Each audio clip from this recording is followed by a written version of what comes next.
Does listening to an audiobook count as reading? Now, the question itself is a little preposterous. Who cares if it counts? What are we counting? Do we get, is this a book it Pizza Hut reward scenario? I don't know. But this is a debate that I have had with friends of mine who are audiobook addicts. And it doesn't quite feel like reading to me. It's not quite the same. And it is the subject of Chris Hewitt's story at StarTribune.com. The headline reads, Why B.D. Wong is Wrong About Audiobooks. And Chris is with us in studio to talk about this story. Chris, it's good to see you. Nice to see you. You love books. You're the books editor. I do. I'm sure you've had this debate with friends before, right? Not debating too much, but one person in my book club almost always uses the audiobook rather than a physical book. So it definitely comes up that she'll have experienced the book in a little bit of a different way than the rest of us will, or there will be an annoying voiced narrator who put her off the book that she might otherwise have liked. So those kinds of debates definitely come up. B.D. Wong posted on Threads about this, and Threads is sort of Instagram Meta's version of Twitter, of X. And the post is B.D. Wong, most of us need an editor on social media. I think B.D. Wong could have used an editor. It is understandable. The idea that we can absorb an audiobook and retain its content the way some read in the traditional definition of reading defeats ableist notions that those who consume content this way are less than intellectually. And I think in the spirit of language comprehension that words can also be used sensitively to describe this. Oh, my good Lord. Yeah, the only way I could figure out what he was talking about is because he did subsequently kind of explain what he was trying to say with that post. That does not make sense. But the premise, the underlying idea here, I think, is something that, I don't know, any parent with a kid who's been assigned a book for English class has perhaps thought about, right? If you are taking English or reading and you decide to consume that book in audio format by listening to it, does it count? Is it the same? What do you say to that? I say it does. And I think the reason it's so much open for debate is that there are a lot of different sort of pieces of this. There's sort of a linguistic thing, like read. Obviously, if you want to take that in its most literal meaning, you're not reading. Right. If you're listening, it's Right. a different thing. But my take would be, okay, let's say William Kent Kruger releases a new thriller. It is available in multiple formats, one of which is a book, one of which is an audiobook download, one of which is potentially Braille.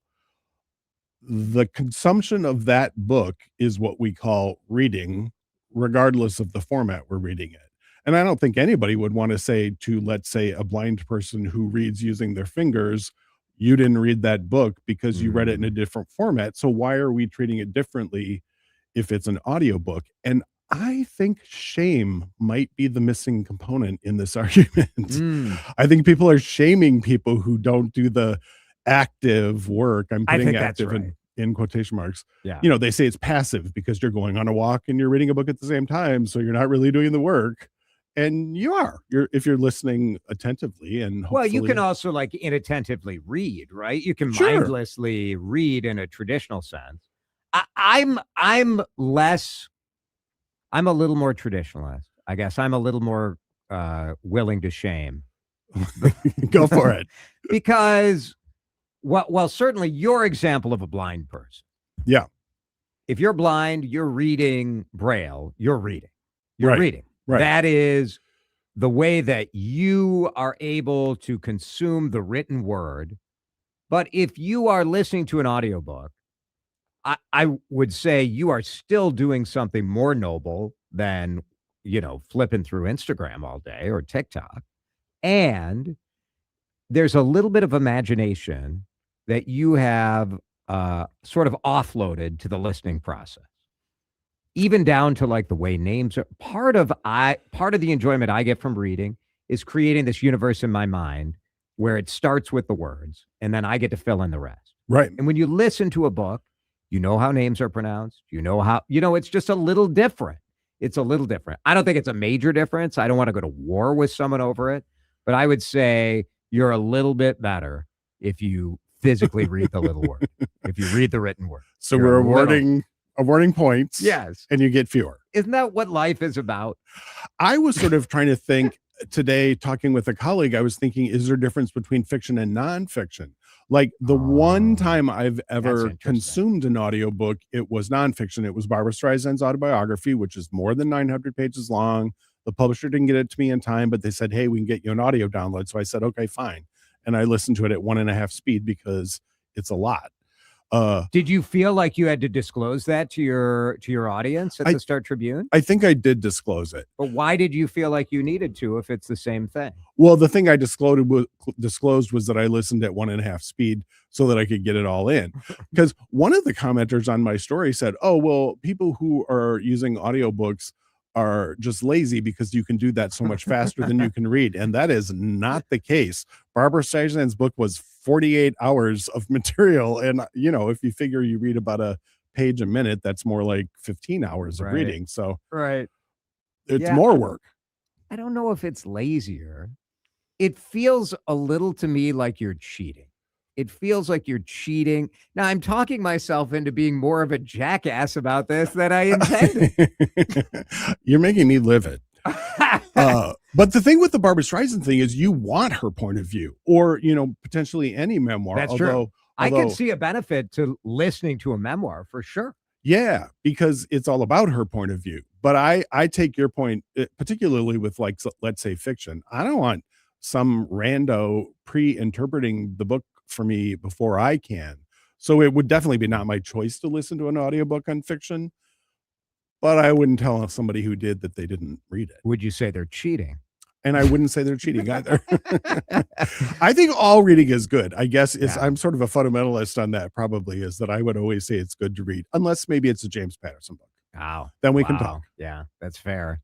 Andrew on YouTube, as we're visiting with Chris Hewitt from the Minnesota Star Tribune, Andrew asks, does listening to the radio on YouTube count as listening to the radio?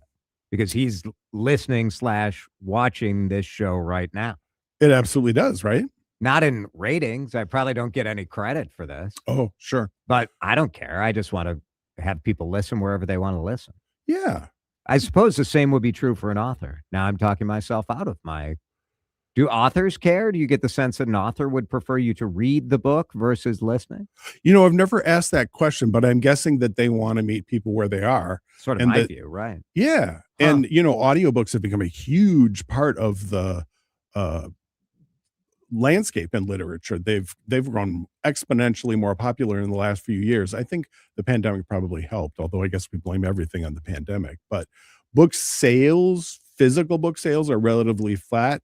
Audiobook sales are going up and up and up.